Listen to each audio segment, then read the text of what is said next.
ओम नमो भगवते वासुदेवाय। आप सभी भक्तों को राखी पूर्णिमा व्रत की ढेर सारी शुभकामनाएं।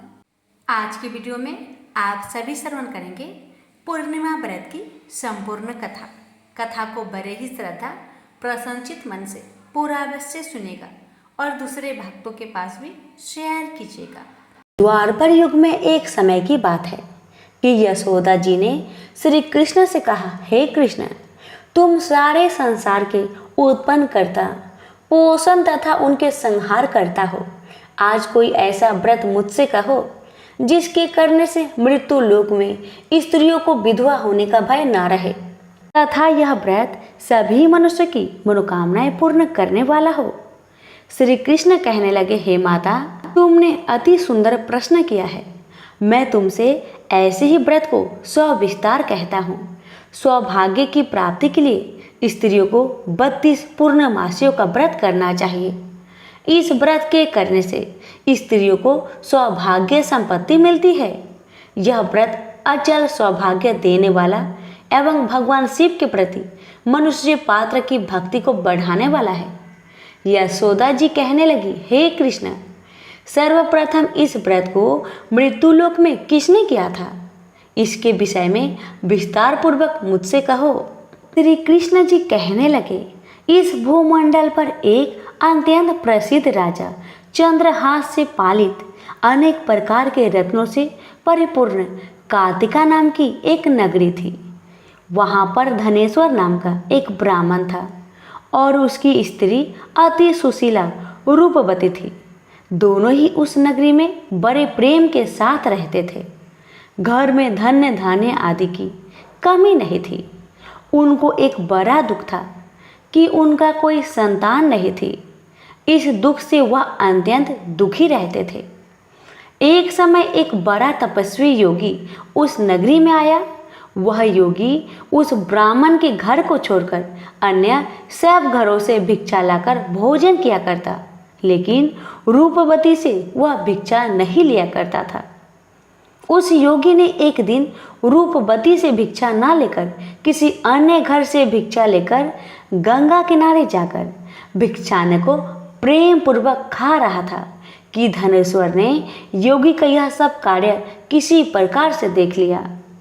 अपनी भिक्षा के अनादर से दुखी होकर धनेश्वर योगी से बोला, महात्मन, आप सब घरों से भिक्षा लेते हैं, हमने देखा है, परंतु आप मेरे घर से भिक्षा कभी नहीं लेते।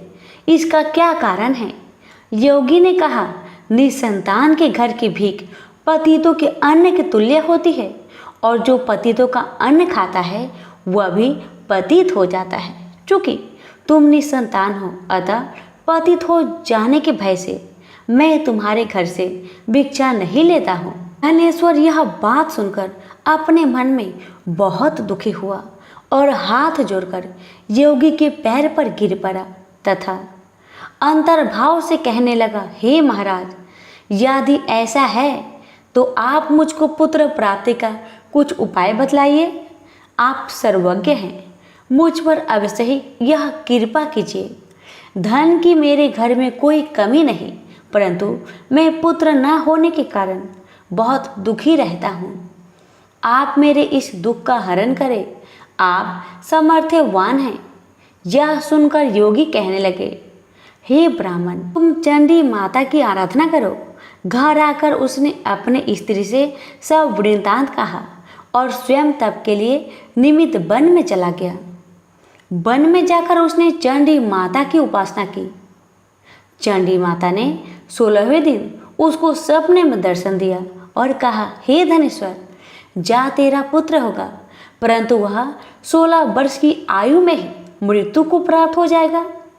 यदि तुम दोनों स्त्री पुरुष 32 पूर्णमासियों का व्रत विधि पूर्वक करोगे तो वह दीर्घायु होगा। जितनी तुम्हारी सामर्थ्य हो, आटे के दिए बनाकर शिव जी का पूजन करना, परंतु पूर्णमासी को 32 जो जाने चाहिए। प्रातःकाल होने पर इस स्थान के समीप ही तुम्हें एक आम का वृक्ष दिखाई देगा। उस पर तुम चढ़कर एक फल तोड़कर शीघ्र अपने घर को चले जाना। अपनी स्त्री से सब वृत्तांत कहना। ऋतु स्नान के पश्चात वह स्वच्छ होकर श्री शंकर जी का ध्यान करके उस फल को खा लेगी। तब शंकर भगवान की कृपा से उसको गर्भ ठहर जाएगा। जब वह ब्राह्मण प्रातःकाल उठा तो उसने उस स्थान पर देखा कि एक आम का वृक्ष था जिस पर एक अत्यंत सुंदर आम का फल लगा हुआ था। उस ब्राह्मण ने उस आम के वृक्ष पर चढ़कर उस फल को तोड़ने का बहुत कोशिश किया, परंतु वृक्ष पर कई बार प्रयत्न करने के बाद भी वह चढ़ नहीं पाया। तब तो उस ब्राह्मण को बहुत चिंता हुई और उसने विघ्न विनाशक श्री गणेश जी की वंदना करने लगा। हे दयानिधे, अपने भक्तों के विघ्नों का नाश करके उनके मंगल कार्य को करने वाले, दुष्टों का नाश करने वाले, रिद्धि सिद्धि को देने वाले, आप मुझ पर कृपा करके इतना बल दे कि मैं अपने मनोरथ को पूर्ण कर सकूं। इस प्रकार गणेश जी की प्रार्थना करने पर उनकी कृपा से धनेश्वर पेड़ पर चढ़ गया और उसने एक अति सुंदर आम का फल देखा। उसने विचार किया कि जो वरदान से फल मिला था वह यही है और कोई फल दिखाई भी तो नहीं देता। उस धनेश्वर ब्राह्मण ने जल्दी से उस फल को तोड़कर अपनी स्त्री को लाकर दिया और उसकी स्त्री ने अपने पति के कथन अनुसार उस फल को खा लिया और वह गर्भवती हो गई। देवी जी की असीम कृपा से उसे एक अत्यंत सुंदर पुत्र उत्पन्न हुआ जिसका नाम उन्होंने देवीदास रखा। माता पिता की हर्ष और शोक के साथ वह बालक शुक्ल पक्ष की चंद्रमा की भांति अपने पिता के घर में बढ़ने लगा। भगवान की कृपा से वह बालक बहुत ही सुंदर, सुशील, विद्या बढ़ने में बहुत ही निपुण हो गया। दुर्गा जी की आज्ञा अनुसार उसकी माता ने 32 पूर्णमासी का व्रत रखना आरंभ कर दिया, इससे उसका पुत्र बड़ी आयु वाला हो जाए। 16वां वर्ष लगते ही देवीदास के माता पिता को बड़ी चिंता हो गई कि कहीं उनके पुत्र की इस वर्ष मृत्यु ना हो जाए। इसलिए उन्होंने अपने मन में विचार किया कि यदि यह दुर्घटना उनके सामने हो गई तो वह कैसे सहन कर सकेंगे। अस्तु उन्होंने देवीदास के मामा को बुलाया और कहा कि हमारी इच्छा है कि देवीदास 1 वर्ष तक काशी में जाकर विद्या चयन करे और उसको अकेला भी नहीं छोड़ना चाहिए, इसलिए साथ में तुम चले जाओ और 1 वर्ष के पश्चात इसको वापस लौटा लाना। सब प्रबंध करके उसके माता पिता ने काशी जाने के लिए देवीदास को एक घोड़े पर बैठाकर उसके मामा को उसके साथ कर दिया, किंतु यह बात उसके मामा या किसी और को नहीं कहा। धनेश्वर ने सपत्नीक अपने पुत्र की मंगल कामना तथा दीर्घ आयु के लिए भगवती दुर्गा की आराधना और पूर्णमासियों का व्रत करना आरंभ कर दिया। इस प्रकार बराबर 32 पूर्णमासी का व्रत पूरा किया। कुछ समय पश्चात एक दिन वह दोनों मामा और भांजा मार्ग में रात्रि बिताने के लिए किसी ग्राम में ठहरे हुए थे। उस दिन उस गांव में एक ब्राह्मण की अत्यंत सुंदरी, सुशीला, विदुषी और गुणवती कन्या का विवाह होने वाला था।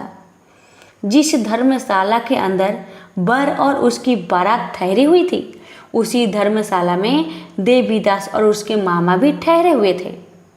संयोगवश कन्या को तेल आदि चढ़ाकर मंडप आदि का कृत्य किया गया तो लगन के समय वर को धनुर्वात हो गया। अस्तु वर के पिता ने अपने कुटुंबियों से परामर्श करके निश्चय किया कि यह देवीदास मेरे पुत्र जैसा ही सुंदर है, मैं इसके साथ ही लगन करा दूं और बाद में विवाह के अन्य कार्य मेरे लड़के के साथ हो जाएगी।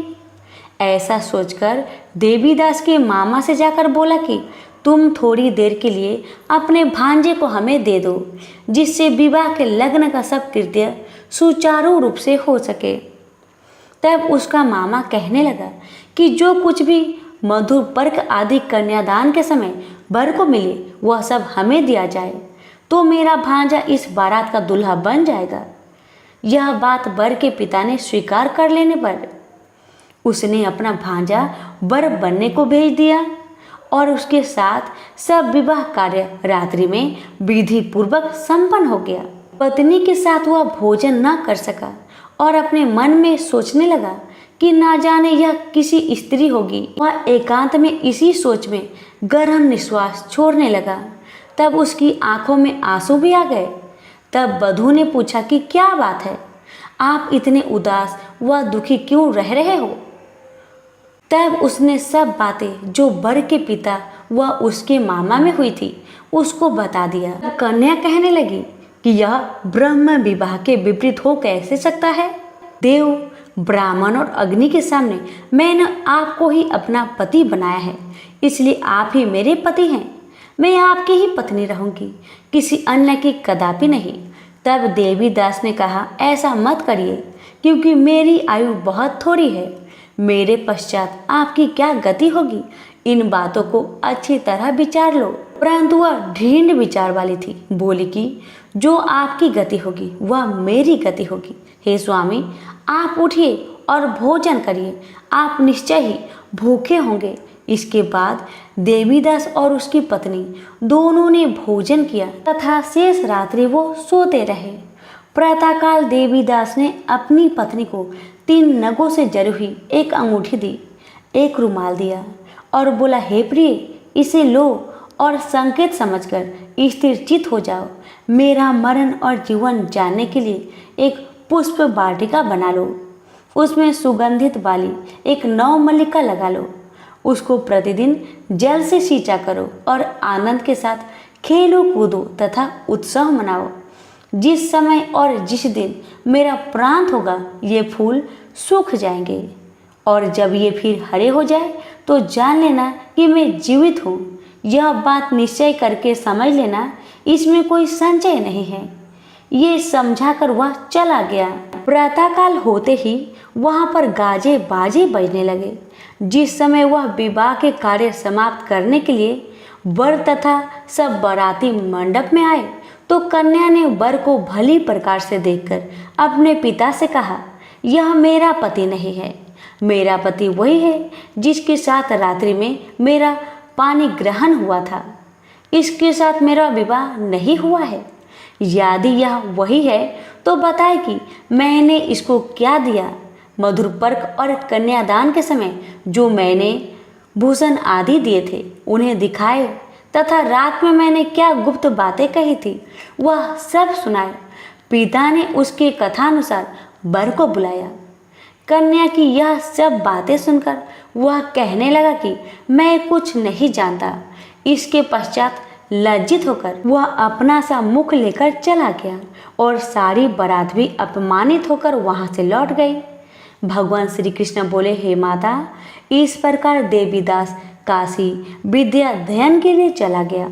जब कुछ समय बीत गया तो काल से प्रेरित होकर एक सर्प रात्रि के समय उसको डसने के लिए वहां पर आया। उस विषधर के प्रभाव से उसके शयन का स्थान चारों ओर से विष की ज्वाला से विषैला हो गया, परंतु व्रत राजा के प्रभाव से उसको काटने ना पाया, क्योंकि पहले ही उसके माता ने 32 पूर्णिमा का व्रत रखा था। इसके बाद मध्या के समय स्वयं काल वहां पर आया और उसके शरीर से उसके प्राण को निकालने का कोशिश करने लगा, जिससे वह मूर्छित होकर पृथ्वी पर गिर पड़ा। भगवान की कृपा से उसी समय पार्वती जी के साथ श्री शंकर जी वहां पर आ गए। उसको मूर्छित दशा में देखकर पार्वती जी ने भगवान शंकर से प्रार्थना की कि हे महाराज, इस बालक की माता ने पहले 32 पूर्णिमा का व्रत किया था, जिसके प्रभाव से हे भगवान आप इसको प्राण दान दीजिए। भवानी के कहने पर भक्त वत्सल भगवान श्री शिव जी ने उसको प्राण दान दे दिया। इस व्रत के प्रभाव से काल को भी पीछे हटना पड़ा और देवीदास स्वस्थ होकर बैठ गया। उधर उसकी स्त्री उसके काल की प्रतीक्षा किया करती थी। जब उसने देखा कि उस पुष्प वाटिका में पत्र पुष्प कुछ भी नहीं रहे तो उसको अत्यंत आश्चर्य हुआ, और जब वह वैसे ही हरी भरी हो गई तो वह जान गई कि उसका पति जीवित हो गए हैं। यह देखकर वह बहुत प्रसन्न मन से अपने पिता से कहने लगी कि हे पिताजी, मेरा पति जीवित है, आप उनको ढूंढिए। जब 16वां वर्ष व्यतीत हो गया तो देवीदास भी अपने मामा के साथ काशी की ओर चल दिया। इधर उसे ससुर उसको ढूंढने के लिए अपने घर से जाने वाले ही थे कि वह दोनों मामा भांजा वहां पर आ गए। उसको आया देखकर उसका ससुर बड़ी प्रसन्नता के साथ अपने घर में ले आया।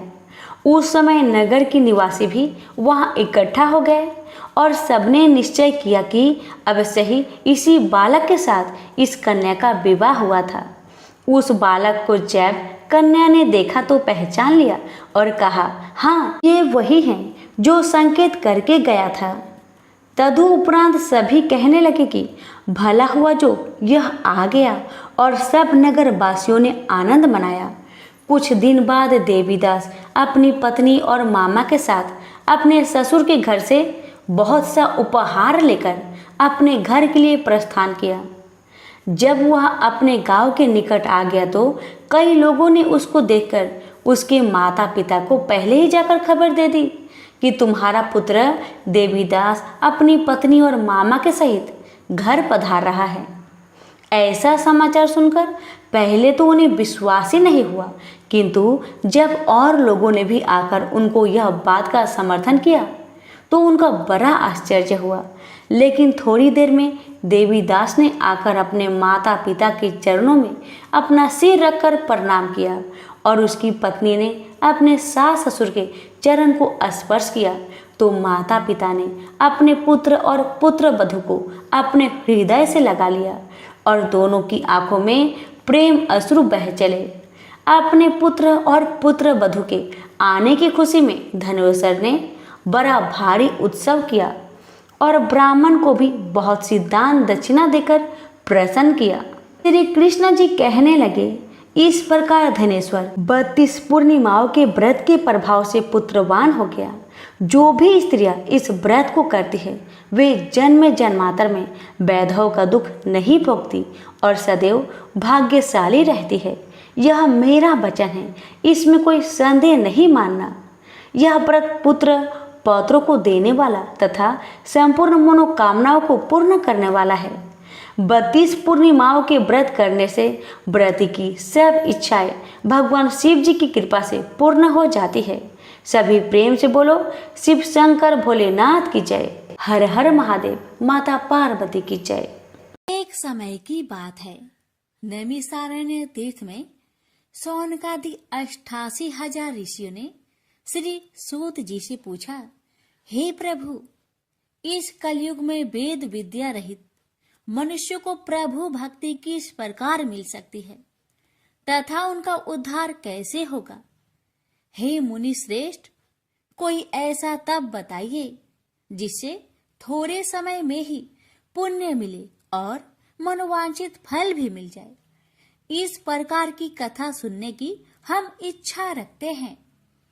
सर्व शास्त्रों के ज्ञाता सूत जी बोले, हे वैष्णवों, मैं पूज्य आप सभी ने प्राणियों के हित की बात पूछी है, इसलिए मैं एक श्रेष्ठ व्रत को आप लोगों को बतलाऊंगा जिसे नारद जी ने लक्ष्मी नारायण जी से पूछा था और लक्ष्मीपति ने मुनि श्रेष्ठ नारद जी से कहा था।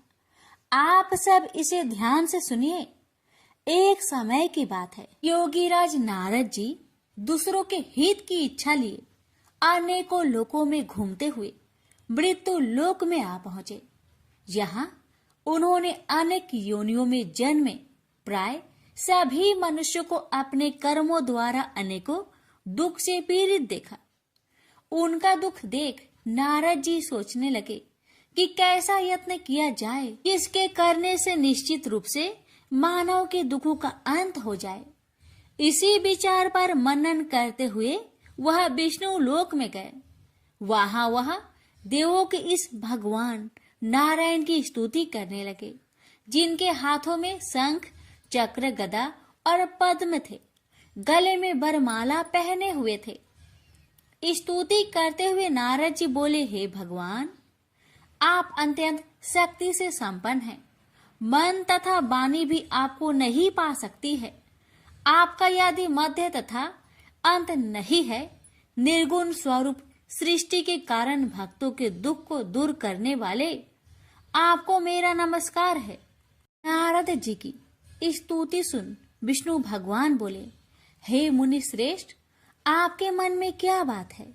आप किस काम के लिए पधारे हैं, उसे निसंकोच कहो। इस पर नारद मुनि बोले कि मृत्युलोक में अनेक योनियों में जन्मे मनुष्य अपने कर्मों के द्वारा अनेकों दुख से दुखी हो रहे हैं।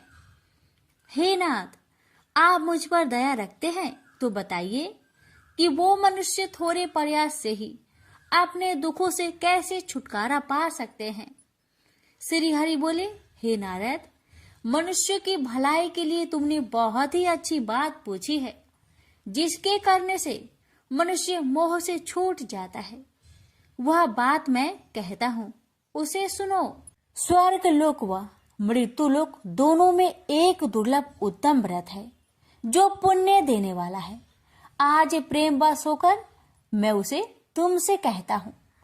श्री सत्यनारायण भगवान का यह व्रत अच्छी तरह विधान पूर्वक करके मनुष्य तुरंत ही यहाँ सुख भोग कर मरने पर मोक्ष पाता है। श्री हरि के वचन सुन नारद जी बोले कि उस व्रत का फल क्या है और उसका विधान क्या है। यह व्रत किसने किया था, इस व्रत को किस दिन करना चाहिए, सभी कुछ विस्तार से बताए। नारद की बात सुनकर श्री हरि बोले, दुख व शोक को दूर करने वाला यह व्रत सभी स्थानों पर विजय दिलाने वाला है। मानव को भक्ति व श्रद्धा के साथ शाम को श्री सत्यनारायण की पूजा धर्म परायण होकर ब्राह्मणों व बंधुओं के साथ करनी चाहिए। भक्ति भाव से ही नैवेद्य केले का फल, घी, दूध और गेहूं का आटा सवाया ले। गेहूं के स्थान पर साठी का आटा, शक्कर तथा गुड़ लेकर वह सभी भक्षण योग्य पदार्थों को मिलाकर भगवान का भोग लगाए। ब्राह्मणों सहित बंधु बांधवों को भी भोजन कराए। उसके बाद स्वयं भोजन करे और भजन कीर्तन के साथ भगवान की भक्ति में लीन हो जाए।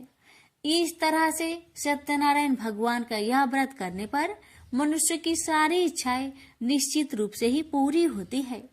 इस कली काल अर्थात कलयुग में मृत्यु लोक में मोक्ष का यही एक सरल उपाय है।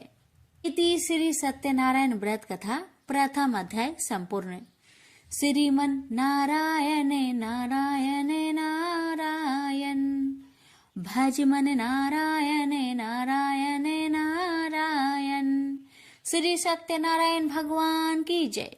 सूत जी बोले, हे ऋषियों, जिसने पहले समय में इस व्रत को किया था उसका इतिहास कहता हूँ, ध्यान से सुनो। सुंदर काशीपुरी नगरी में एक अत्यंत निर्धन ब्राह्मण रहता था। भूख प्यास से परेशान हुआ धरती पर घूमता रहता था। ब्राह्मणों से प्रेम करने वाले भगवान ने एक दिन ब्राह्मण का भेष धारण कर उसके पास जाकर पूछा, हे ब्रीप, नित्य दुखी होकर तुम पृथ्वी पर क्यों घूमते हो? दीन ब्राह्मण बोला, मैं निर्धन ब्राह्मण हूँ, भिक्षा के लिए धरती पर घूमता हूँ। हे भगवान, यदि आप इसका कोई उपाय जानते हो तो बताइए। वृद्ध ब्राह्मण कहता है कि सत्यनारायण भगवान मनोवांछित फल देने वाले हैं, इसलिए तुम उनका पूजन करो। इसे करने से मनुष्य सभी दुखों से मुक्त हो जाता है। वृद्ध ब्राह्मण बनकर आए सत्यनारायण भगवान उस निर्धन ब्राह्मण को व्रत का सारा विधान बताकर अंतर्ध्यान हो गए। मन ही मन सोचने लगा कि जिस व्रत को वृद्ध ब्राह्मण करने को कह गया है मैं उसे जरूर करूंगा। यह निश्चय करने के बाद उसे रात में नींद नहीं आई। वह सवेरे उठकर सत्यनारायण भगवान के व्रत का निश्चय कर भिक्षा के लिए चला गया। उस दिन निर्धन ब्राह्मण को भिक्षा में बहुत धन मिला, जिससे उसने बंधु बांधवों के साथ मिलकर श्री सत्यनारायण भगवान का व्रत संपन्न किया। भगवान सत्यनारायण का व्रत संपन्न करने के बाद वह निर्धन ब्राह्मण सभी दुखों से छूट गया और अनेक प्रकार की संपत्तियों से युक्त हो गया। उसी समय से यह ब्राह्मण हर माह इस व्रत को करने लगा।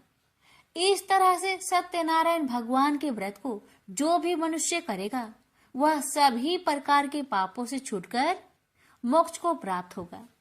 जो मनुष्य इस व्रत को करेगा वह भी सभी दुखों से मुक्त हो जाएगा। सूत जी बोले कि इस तरह से नारद जी से नारायण जी का कहा हुआ श्री सत्यनारायण व्रत को मैंने तुमसे कहा, हे वृपो, मैं अब और क्या कहूँ। ऋषि बोले, हे मुनिवर, संसार में उस व्रीप से सुनकर और किस किस ने इस व्रत को किया, हम सब इस बात को सुनना चाहते हैं। इसके लिए हमारे मन में श्रद्धा का भाव है। सूत जी बोले, हे मुनियों, जिसने इस व्रत को किया है वह सब सुनो। एक समय वही व्रीप धन व ऐश्वर्य के अनुसार अपने बंधु बांधवों के साथ इस व्रत को करने को तैयार हुआ। उसी समय एक लकड़ी बेचने वाला बूढ़ा आदमी आया और लकड़ियां बाहर रखकर अंदर ब्राह्मण के घर में गया। प्यास से दुखी वह लकड़हारा उनको व्रत करते देख व्रीप को नमस्कार कर पूछने लगा कि आप यह क्या कर रहे हैं तथा इसे करने से क्या फल मिलेगा, कृपया मुझे भी बताइए। ब्राह्मण ने कहा कि सब मनोकामनाओं को पूरा करने वाला यह सत्यनारायण भगवान का व्रत है। इनकी कृपा से ही मेरे घर में धन्य धान्य आदि की वृद्धि हुई है।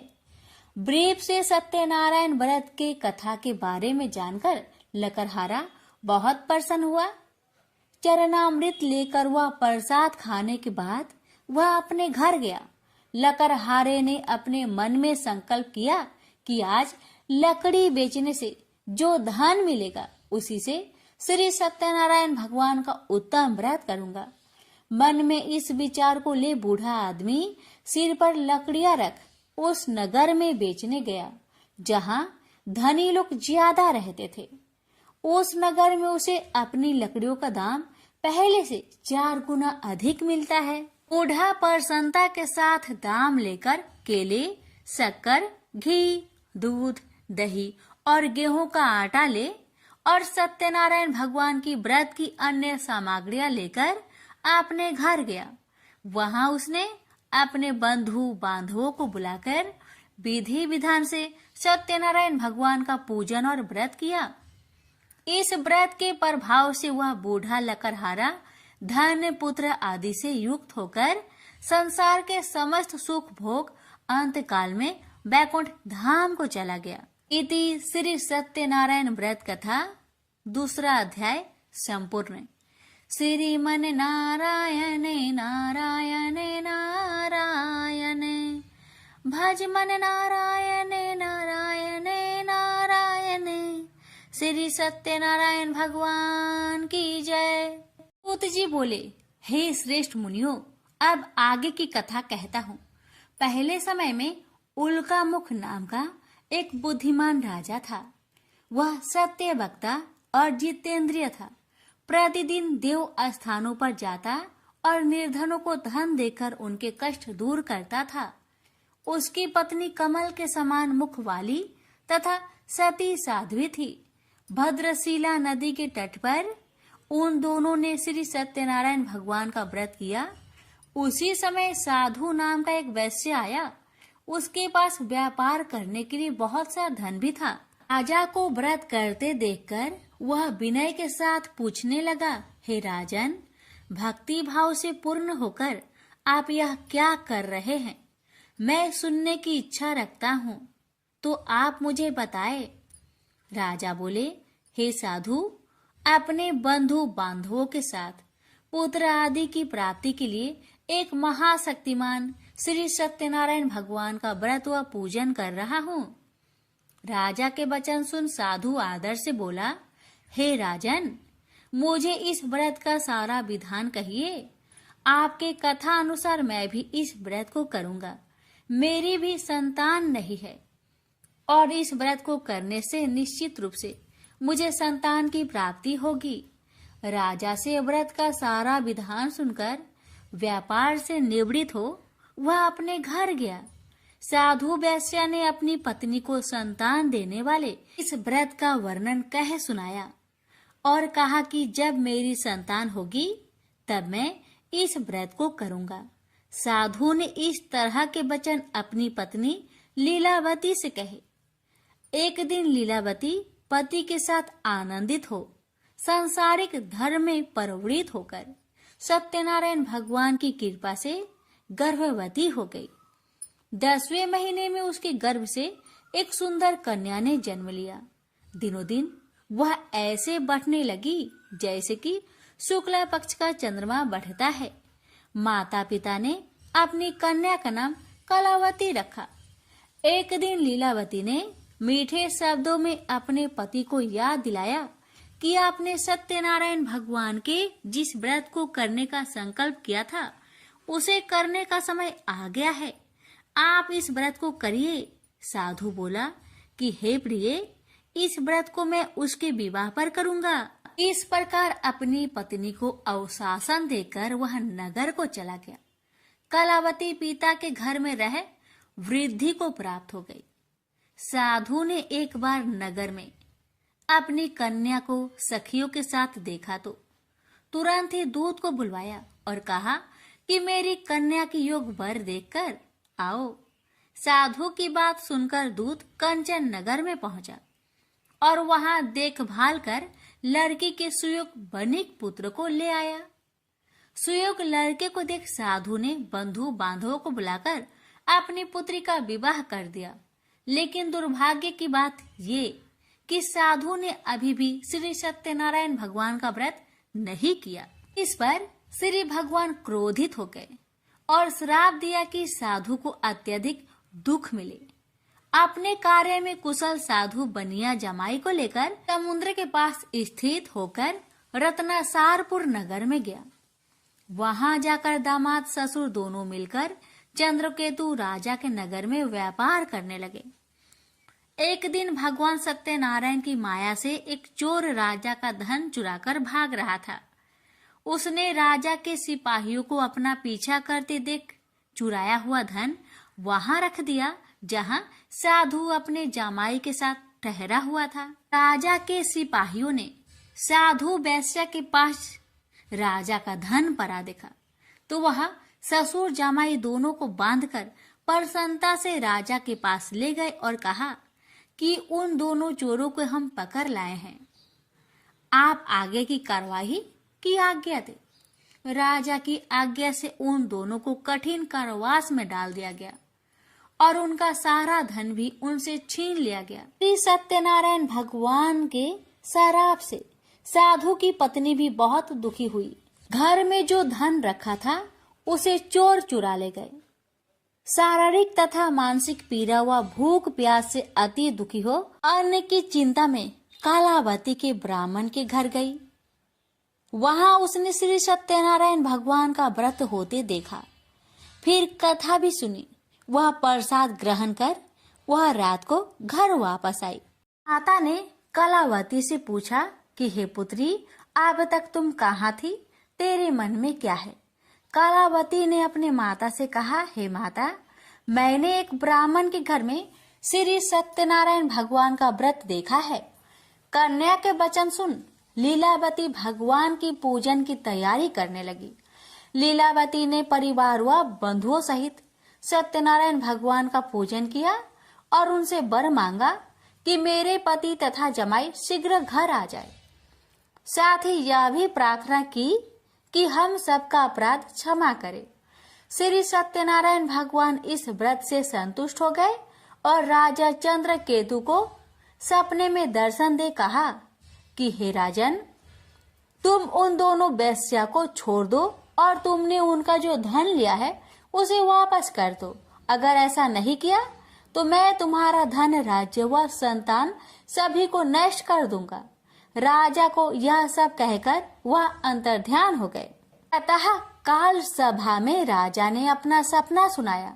फिर बोले कि बानिक पुत्र को कैद से मुक्त कर सभा में लाओ।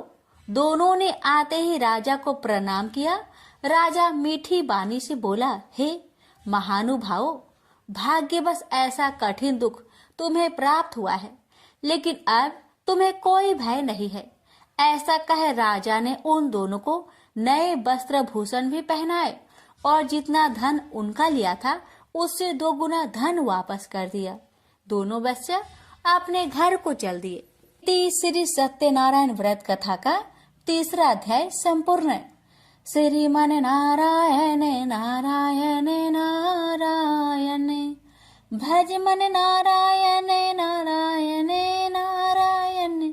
श्री सत्यनारायण भगवान की जय। सूत जी बोले, वैश्य ने मंगलाचार कर अपनी यात्रा आरंभ की और अपने नगर की ओर चल दिया। उसके थोड़ी दूर जाने पर एक दंड वेशधारी श्री सत्यनारायण ने उनसे पूछा, हे साधु, तेरी नाव में क्या है? अभिमानी बानिक हंसता हुआ बोला, हे दंडी, आप क्यों पूछते हो? क्या धन लेने की इच्छा है? मेरी नाव में तो बेल व पत्ते भरे हुए हैं। वैश्य के कठोर वचन सुन भगवान बोले, तुम्हारा वचन सत्य हो। दंडी ऐसे वचन कहे वहां से दूर चले गए। कुछ दूर जाकर समुद्र के किनारे बैठ गए। दंडी के जाने के बाद साधु वैश्य ने नित्य क्रिया के पश्चात नाव को ऊंची उठते देखकर अचंभा माना और नाव में बेल पत्ते आदि देख वह मूर्छित हो जमीन पर गिर पड़ा। मूर्छा खोलने पर वह अत्यंत शोक में डूब गया। तब उसका दामाद बोला कि आप शोक न मनाए, यह दंडी का श्राप है, इसलिए हमें उनकी शरण में जाना चाहिए, तभी हमारी मनोकामना पूरी होगी। दामाद की बात सुनकर वह दंडी के पास पहुंचा और अत्यंत भक्ति भाव नमस्कार करके बोला, मैंने आपसे जो असत्य वचन कहे थे उनके लिए मुझे क्षमा दे। ऐसा कहकर महान शोकातुर हो रोने लगा। दंडी भगवान बोले, हे बानिक पुत्र, मेरी आज्ञा से बार बार तुम्हें दुख प्राप्त हुआ है, तू मेरी पूजा से विमुख हुआ। साधु बोला, हे भगवान, आपकी माया से ब्रह्मा आदि देवता भी आपके रूप को नहीं जानते, तब मैं अज्ञानी कैसे जान सकता हूँ? आप प्रसन्न होइए, अब मैं सामर्थ्य के अनुसार आपकी पूजा करूंगा। मेरी रक्षा करो और पहले के समान नौका में धन भर दो। साधु वैश्य के भक्ति पूर्वक वचन सुनकर भगवान प्रसन्न हो गए और उसकी इच्छा अनुसार वरदान देकर अंतर ध्यान हो गए। ससुर जमाई जब नाव पर आए तो नाव धन से भरी हुई थी। फिर वही अपने अन्य साथियों के साथ सत्यनारायण भगवान का पूजन कर अपने नगर को चल दिए। जब नगर के नजदीक पहुंचे तो दूत को घर पर खबर करने के लिए भेज दिया। दूत साधु की पत्नी को प्रणाम कर कहता है कि मालिक अपने दामाद सहित नगर के निकट आ गए हैं। दूत की बात सुन साधु की पत्नी लीलावती ने बड़े हर्ष के साथ सत्यनारायण भगवान का पूजन कर अपनी पुत्री कलावती से कहा कि मैं अपने पति के दर्शन को जाती हूँ, तो कार्य पूर्ण कर शीघ्र आ जाना। माता के ऐसे वचन सुन कलावती जल्दी में प्रसाद छोड़ अपने पति के पास चली गई। प्रसाद की अवज्ञा के कारण श्री सत्यनारायण भगवान रुष्ट हो गए और नाव सहित उसके पति को पानी में डुबो दिए। कलावती अपने पति को वहां ना पाकर रोती हुई जमीन पर गिर गई। नौका को डूबा हुआ देख वह कन्या को रोता देख साधु दुखी होकर बोला कि हे प्रभु, मुझसे तथा मेरे परिवार से जो भूल हुई है उसे क्षमा करे। साधु के दीन वचन सुनकर श्री सत्यनारायण भगवान प्रसन्न हो गए और आकाशवाणी हुई, हे साधु, तेरी कन्या मेरे प्रसाद को छोड़कर आई है, इसलिए उसका पति अदृश्य हो गया है। यदि वह घर जाकर प्रसाद खाकर लौटती है तो इसे उसका पति अवश्य मिलेगा। ऐसी आकाशवाणी सुन कलावती घर पहुंचकर प्रसाद खाती है और फिर आकर अपने पति के दर्शन करती है। उसके बाद साधु अपने बंधु बांधवों सहित श्री सत्यनारायण भगवान का विधि विधान से पूजन करता है। इस लोक का सुख भोग वह अंत में स्वर्ग जाता है। इति श्री सत्यनारायण व्रत कथा 4th अध्याय संपूर्ण। श्रीमन नारायण नारायण नारायण भज मन नारायण नारायण नारायण। श्री सत्यनारायण भगवान की जय। श्री सूत जी बोले, हे ऋषियों, मैं और भी एक कथा सुनाता हूँ, उसे भी ध्यान पूर्वक सुनो। प्रजा पालन में लीन तुंगध्वज नाम का एक राजा था। उसने भी भगवान का प्रसाद त्याग कर बहुत ही दुख प्राप्त किया। एक बार वन में जाकर वन्य पशुओं को मारकर वह बर के पेड़ के नीचे आया। वहां उसने ग्वालों को भक्ति भाव से अपने बंधुओं सहित सत्यनारायण भगवान का पूजन करते देखा। अभिमान बस राजा ने उन्हें देखकर भी पूजा स्थान में नहीं गया, ना ही उसने भगवान को नमस्कार किया। ग्वालों ने राजा को प्रसाद दिया, लेकिन उसने वह प्रसाद नहीं खाया और प्रसाद को वही छोड़कर वह अपने नगर को चला गया। जब वह नगर में पहुंचा तो वहां सब कुछ तहस नहस हुआ पाया, तो वह शीघ्र ही समझ गया कि यह सब भगवान ने ही किया है। वह दोबारा ग्वालों के पास पहुंचा और विधि पूर्वक पूजा कर प्रसाद खाया, तो श्री सत्यनारायण भगवान की कृपा से सब कुछ पहले जैसा हो गया। दीर्घ काल तक सुख भोगने के बाद मरोना उपरांत उसे स्वर्ग लोक की प्राप्ति हुई। तो मनुष्य परम दुर्लभ इस व्रत को करेगा तो भगवान सत्यनारायण की अनुकंपा से उसे धन्य धान्य की प्राप्ति होगी। निर्धन धनी हो जाता है और भय मुक्त हो जीवन जीता है। संतानहीन मनुष्य को संतान सुख मिलता है और सारे मनोरथ पूर्ण होने पर मानव अंत काल में वैकुंठ धाम को जाता है। सूत जी बोले, जिन्होंने पहले इस व्रत को किया है, अब उनके दूसरे जन्म की कथा कहता हूँ। वृद्ध संतानंद ब्राह्मण ने सुदामा का जन्म लेकर मोक्ष की प्राप्ति की। लकरहारे ने अगले जन्म में निषाद बनकर मोक्ष प्राप्त किया। उल्कामुख नाम का राजा दशरथ होकर बैकुंठ को गए। साधु नाम के वैश्य ने मोरध्वज बनकर अपने पुत्र को आरे से चीरकर मोक्ष पाया। महाराज तुंगध्वज ने स्वयंभू होकर भगवान में भक्ति युक्त हो कर्म कर मोक्ष पाया। श्री सत्यनारायण व्रत कथा का 5वां अध्याय संपूर्ण हुआ। श्रीमन नारायण नारायण नारायण, भज मन नारायण नारायण नारायण। श्री सत्यनारायण भगवान की जय।